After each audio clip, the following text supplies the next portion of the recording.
అందరికీ నమస్కారం.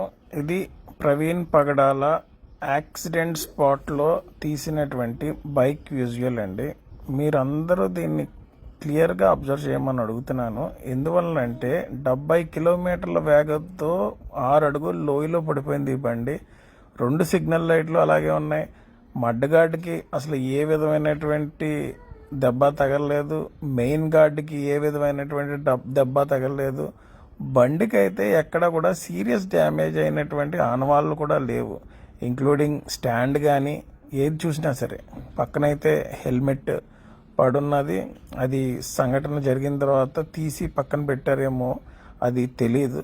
కానీ బండిని అయితే మీరు అందరూ అబ్జర్వ్ చేయండి. వెనకాతల 2 సిగ్నల్ లైట్లు కూడా ఏవి అవ్వలేదు. పైన చూడండి ట్రాఫిక్ వెళ్తున్నది. సో పైన నుంచి కిందకి 6 ఫీట్.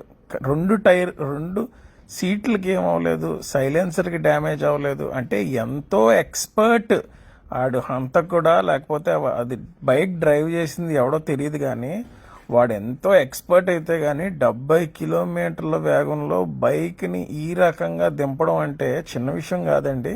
ఎందుకంటే బైక్ బరువు 200 కేజీలు. పోలీసు వాళ్ళు స్పీడ్ లాక్ ప్రకారం చెప్తున్నది లాస్ట్ ట్రావెల్ స్పీడ్ ఏమో 70 km/h.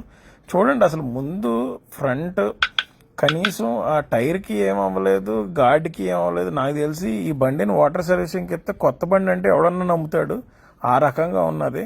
ఈ ఫ్రంట్ అయితే మటుకు ఎక్కడో పడిపోయినట్టు ఏదో సీసీటీవీలో చూపించారు తప్పించి హెడ్ లైట్ అసలు బండి చూడండి ఏ విధమైనటువంటి డ్యామేజ్. 70 కిలోమీటర్ల స్పీడ్లో యాక్సిడెంట్ అయిన బండి ఎలా ఉంటుందండి? మనలో మన మాట పోలీసు వారు